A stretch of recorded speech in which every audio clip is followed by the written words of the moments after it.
La caída de Constantinopla en 1453. La larga lucha entre los otomanos y el Imperio bizantino concluyó el 29 de mayo de 1453, cuando Constantinopla fue conquistada por las tropas de Mehmed II al término de uno de los mayores asedios de la historia. El hecho marcó el fin de la Edad Media y produjo una gran conmoción en la cristiandad. En cierto modo, cabría decir que la caída de Constantinopla causó en su tiempo un impacto comparable al que los hechos del 11S de 2001 han tenido en nuestra época en la primavera de 1453. Un enorme ejército otomano convergió sobre los muros de la ciudad cristiana de Constantinopla para asestar el golpe de gracia al moribundo imperio bizantino. Desde hacía más de un siglo, los otomanos, un pueblo turco originario de Asia Central, habían avanzado firmemente, arrebatando territorio, mano de obra y recursos a los bizantinos grecoparlantes, hasta que lo único que quedó de Bizancio fue la propia Constantinopla, su capital. Ahora, el sultán Mehmed II pretendía conquistar la ciudad para el Islam. Tras las murallas esperaba Constantino XI, que se había pasado la vida resistiendo a los otomanos y estaba decidido a combatir hasta el fin. El emperador bizantino se enfrentaba a un ejército compuesto por un mínimo de 100.000 hombres. En comparación, las fuerzas bizantinas eran escasas, unas fuerzas mixtas de 8.000 soldados entre griegos, venecianos y genoveses, más algunos de Aragón y Castilla, y la defensa organizada por el soberano se veía menoscabada por las disputas religiosas históricas entre la población griega ortodoxa y los católicos fieles al Papa. Las murallas más poderosas. La principal baza de Constantino era la propia ciudad, con forma aproximada de triángulo y un perímetro de 19 kilómetros. Dos de sus lados estaban rodeados por agua y el tercero, de 6 kilómetros de longitud, estaba protegido por las fortificaciones más formidables del mundo medieval. La muralla de Teodosio se alzaba desde el siglo V y estaba compuesta por 5 estratos defensivos, una doble muralla con 192 torres, un foso y 2 zonas expuestas que el enemigo debía cruzar bajo un fuego intenso. En sus 1100 años de historia, la ciudad había vivido 26 asedios, y ningún atacante había logrado superar aquellas murallas. En 1204, los cruzados conquistaron Constantinopla asaltando las murallas marítimas, no las teodosianas. Además, Constantino estaba encantado porque un genovés especialista en asedios, Giovanni Giustiniani, había llegado para dirigir las operaciones defensivas. Desde las murallas, los defensores de la ciudad veían el campamento otomano a sus pies, extendiéndose de costa a costa, un espectáculo imponente de millares de hombres, tiendas, animales y provisiones. Lo más alarmante era que el enemigo había desplazado un número de cañones sin precedentes. Mehmed había reunido 70 de ellos, incluido un supercañón enorme, bautizado como Basílica, que fue transportado desde la ciudad de Edirne, a 225 kilómetros de distancia, y que estaba diseñado tanto para bombardear las murallas como para aterrorizar a la población. El 12 de abril, los cañones comenzaron a tronar, la guerra había empezado. El castigo de la artillería. El efecto de los bombardeos fue devastador. Las murallas que habían resistido siglos de ataques empezaron a desmoronarse. Para los defensores,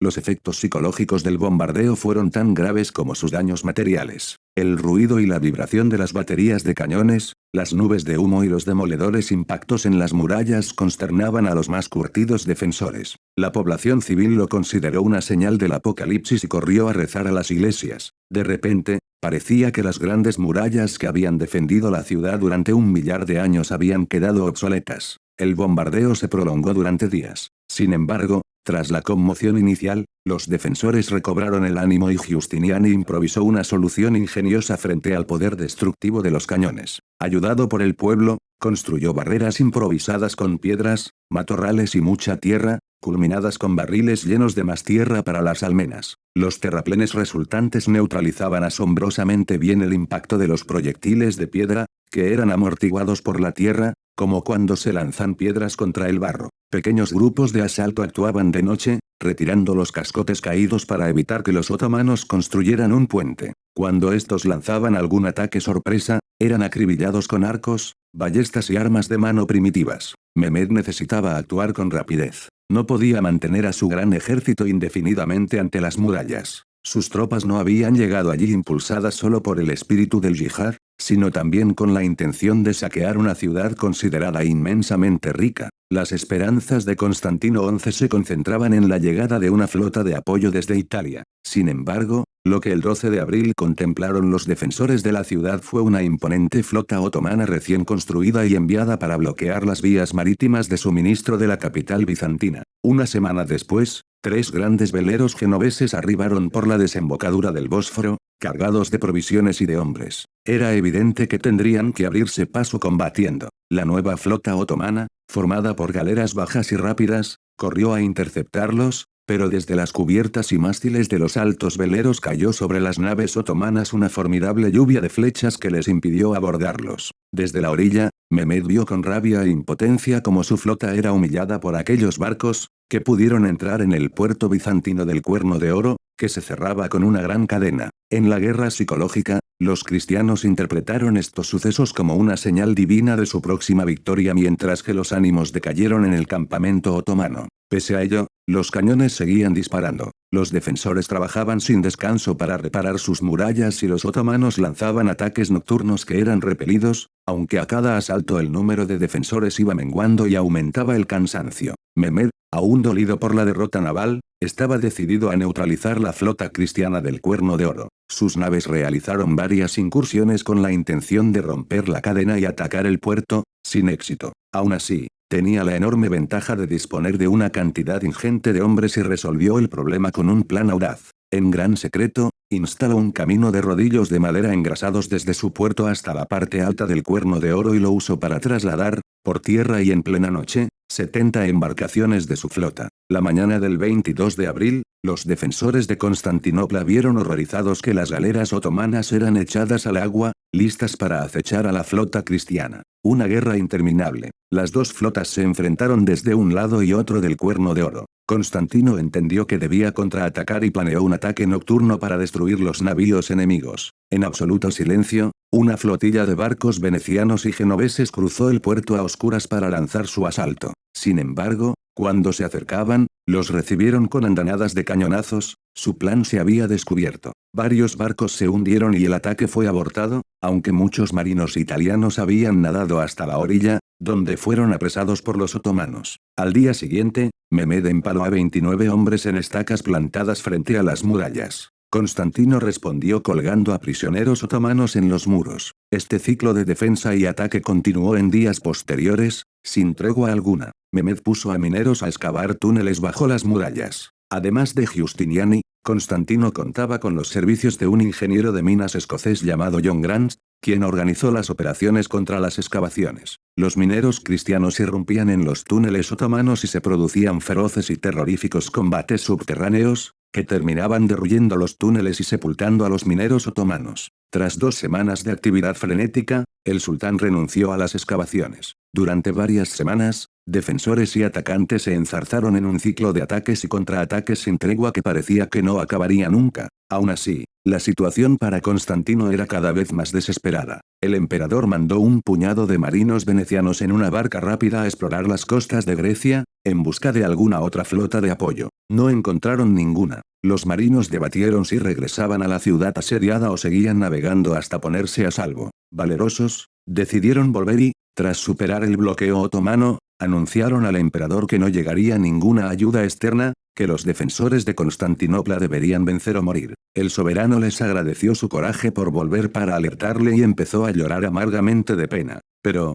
a principios de mayo, los ánimos en el campamento otomano también estaban decayendo. Existían disensiones entre sus mandos sobre cómo proceder y la tropa se estaba impacientando. El sultán decidió hacer una oferta de paz. La población de Constantinopla podía pagar un gran tributo o marcharse donde quisiera. Constantino sentía el peso de la historia cristiana de la ciudad sobre sus hombros y probablemente pensó que ya era demasiado tarde para una rendición pactada, que tanta sangre derramada imposibilitaba una salida pacífica y que Mehmed no era de fiar. La respuesta de Constantino fue rotunda: no está en mi mano, ni en la de ningún ciudadano, entregar la ciudad. Todos preferimos morir a que se nos perdone la vida. El asalto final. Quedaba claro que aquella batalla iba a librarse a muerte y que el asedio se aproximaba a un punto crítico. La atmósfera en ambos bandos era febril. La población de Constantinopla estaba alarmada porque una vieja profecía decía que la ciudad jamás podría ser tomada con luna creciente. Por eso, la noche del 24 de mayo, Cuando la luna empezó a menguar, el miedo se apoderó de la gente. Los que contemplaban la luna aquella noche quedaron perplejos porque solo tenía una parte visible, consecuencia de un eclipse parcial, lo que interpretaron como un terrible presagio, lo que supuso un duro revés para los esfuerzos de Constantino por mantener la moral de los sitiados. Al día siguiente ordenó sacar en procesión el icono más sagrado de la Virgen que había en la ciudad, para levantar los ánimos. Sin embargo, las cosas empeoraron. Una violenta tempestad sorprendió a quienes participaban en el ritual, y el icono resbaló de hombros de los porteadores y cayó al fango, lo que terminó con la procesión. Una vieja profecía aseguraba que Constantinopla no podría ser tomada durante la luna creciente, así que el pánico se extendió entre los cristianos al observar, la noche del 24 de mayo, un eclipse parcial de luna. La mañana siguiente se vieron extraños efectos de luz alrededor de la cúpula central de Santa Sofía. Los aterrorizados habitantes creyeron que Dios había abandonado definitivamente su ciudad. Una delegación visitó al emperador para suplicarle que huyera y que organizase la resistencia desde Grecia. Constantino volvió a negarse. El 27 de mayo, Mehmed se preparó para el asalto definitivo, mentalizando a sus hombres para una batalla a vida o muerte. Durante 3 noches seguidas ordenó que encendieran hogueras a lo largo de la línea del frente. Desde las murallas, los defensores podían ver un anillo de llamas ante el campamento enemigo, mientras oían rítmicos cantos. Los cristianos colocaron sus iconos en las murallas para elevar su moral y rogar protección divina. La tarde del 28 de mayo, todos se congregaron en Santa Sofía por última vez, en una demostración de unidad que por fin concilió a ortodoxos y católicos. Todos se abrazaron y regresaron a sus puestos. Constantino y Giustiniani colocaron a sus tropas entre la muralla interior y la exterior, y cerraron las puertas de la ciudad. No podían retroceder. Gran parte de la población civil se reunió en la vasta iglesia de Santa Sofía para rezar. Antes del amanecer del 29 de mayo, entre el ruido de tambores, cuernos y campanadas, los otomanos empezaron a lanzar constantes ataques en oleadas. Todos caían al pie de las murallas. Los defensores se mantuvieron firmes durante horas, pero el peso del número empezaba a decantar la balanza. Un desenlace trágico. Fue la mala suerte lo que al final resquebrajó la defensa cristiana. Tras días combatiendo, Giustiniani resultó gravemente herido y, viendo que no podía seguir luchando, pidió a Constantino permiso para retirarse. El emperador aceptó a regañadientes. Cuando los soldados vieron que su gran comandante abandonaba la batalla, su moral se derrumbó. Todos echaron a correr hacia las puertas de la ciudad y los otomanos pudieron atravesar las murallas y asaltar las calles, asesinando y saqueando. Abrieron las puertas de Santa Sofía a la fuerza y todos los que estaban en su interior fueron esclavizados. Mehmed hizo una entrada triunfal en la ciudad. Constantino debió de caer en combate, su cuerpo jamás fue encontrado. El asedio y la toma de Constantinopla marcaron el final de la Edad Media. Supusieron el fin del mundo clásico, la llegada definitiva de los otomanos a la arena europea y el avance de la tecnología de la pólvora. La aflicción embargó a toda la cristiandad. Constantinopla había sido la ciudad fundacional del cristianismo, la creían eterna. Los relatos de la época evidencian que la gente recordaba dónde se encontraba cuando se enteró del desastre. ¿Qué es esa execrable noticia que nos llega sobre Constantinopla?, escribió el erudito Eneas Silvio Piccolomini al Papa. Me tiembla la mano mientras escribo. En cierto modo, cabría decir que la caída de Constantinopla causó en su tiempo un impacto comparable al que los hechos del 11S de 2001 han tenido en nuestra época.